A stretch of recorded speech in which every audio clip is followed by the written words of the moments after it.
กับสบายดีและก็สวัสดีพี่น้องสู่คนในบรรยากาศยามเช้าพี่น้องเอ้ยมื้อนี้ก็อยู่ทุ่งไร่ทุ่งนาในบรรยากาศยามเช้าพี่น้องฝนตกพี่น้องเอ้ยมื้อนี้ก็ดี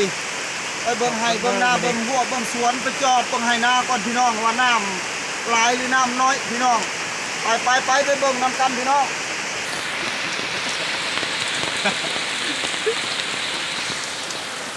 เริ่มเทศกาลควงปีนออกคือไม่กำลังชาติเล็กเลย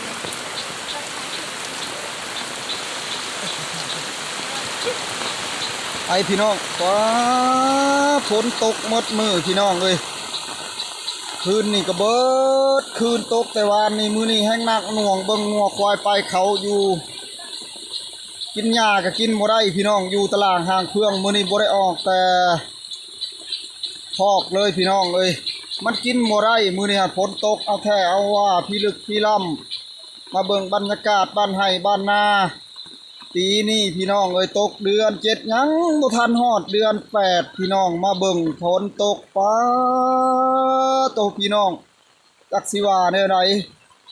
ตกแท้ทุกตกว่าพี่น้องเอ้ยครึ้มผ้าครึ้มฝน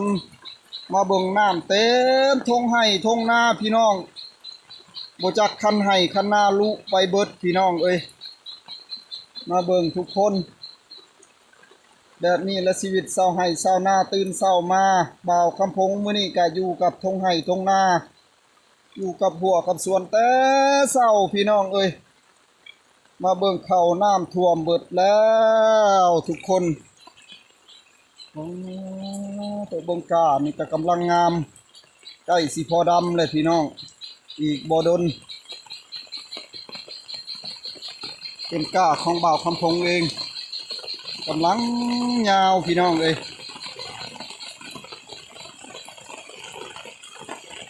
มาเบิ่งน้ำขาวเต็มท้องไร่ท้องนาขาวกระจะมาเลยแบบน้ำสิแตกแกงเลยพี่น้องพอฝนตกแต่วานนี่คืนนี่ก็มืดคืนเศร้านี่ก็มืดแต่เศร้ามื้อนี้น่าจะมืดมือพี่น้องอ๋อทุกสิลมทำแท้ให้แท้หน้ามันได้เป็นข้าวหวานเลยพี่น้องพี่ดึกพี่ล่ำเห็นหมดทุกคนบรรยากาศตกเอาแท้เอาว่าตอนนี้ฮะมื้อนี้ก็มารีวิวให้พี่ๆน้องๆเบิ่งเฮาให้ได้บรรยากาศงานเศร้าพี่น้องแบบภาพสดๆบรรยากาศสวยๆพี่น้องฝนตกพี่น้องเอ้ยน้ำเต็มทงไร่ทงนาที่กว้างใหญ่ไพศาลเดียวเบิ่งก็มีแต่น้ำขาวกระจะหมดเลยพี่น้อง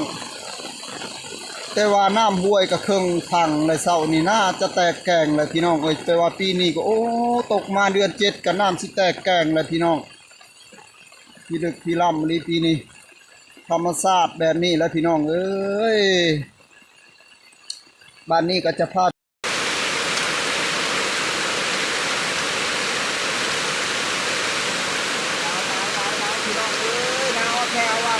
มาทิ้งไทยฝนตก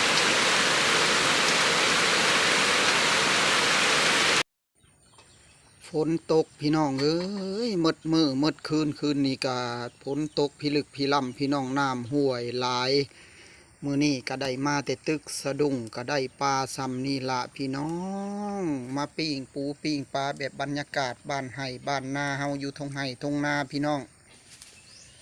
เบิ่งดูพี่น้องกินแบบชนบทบ้านไห่บ้านนาบ้านนอกคอกนาเฮาอยู่ทงไห่ทงนาดังฟืนดังไผ่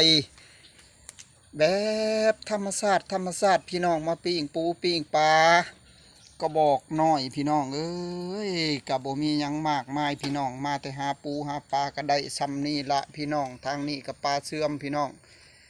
ก็สุขใจพี่น้องอยู่บ้านไห่บ้านนาเฮาแบบธรรมชาติสดภาพสวยพี่น้องดังฟืนดังไผ่อยู่เทียงไห่เทียงนามีปูมีปลามาปิ้งพี่น้องเอ้ยอยู่ไห่อยู่นาเลี้ยวเบิ่งน้ำกับขาวเต็มทั่วท้องทงนามือนี่กับบ่มีหยังมากมายพี่น้องบรรยากาศยามเที่ยงมาปิ้งปูปิ้งปลาพี่น้องเอ้ยอยู่กำไห่กำนา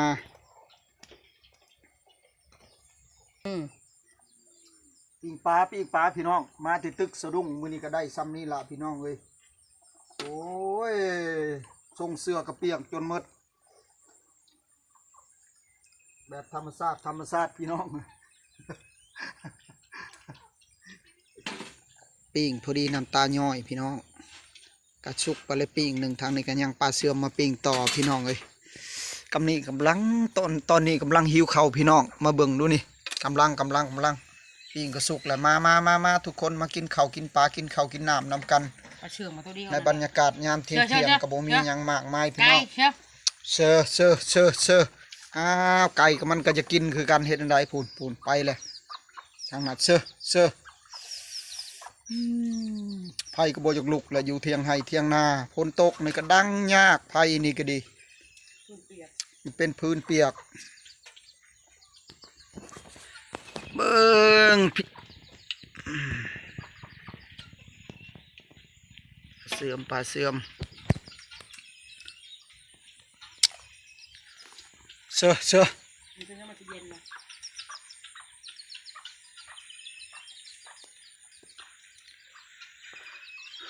ตกแห้งผลึกพล่ำดิ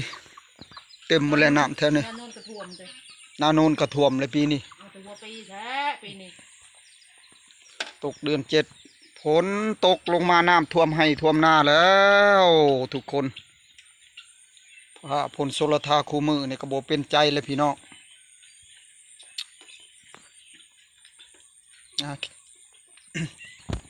กินแล้วทางนั้นเห็ดแล้วทางนั้นพูนกินแล้วกินก่อนเลยพูนมาพี่น้องกินข้าวกินน้ำนำกันมากินข้าวหวมพากินปลาหวมถ้วยกินกล้วยหวมหวีมาเด้อพี่น้องเด้อมื้อนี้แบบบ้านไฮบ้านนาอยู่เทียงนาน้อยพี่น้องคลิปมาฮอนนี้ก็จะได้โจ้ซ้ำนี้กว่าทุกคน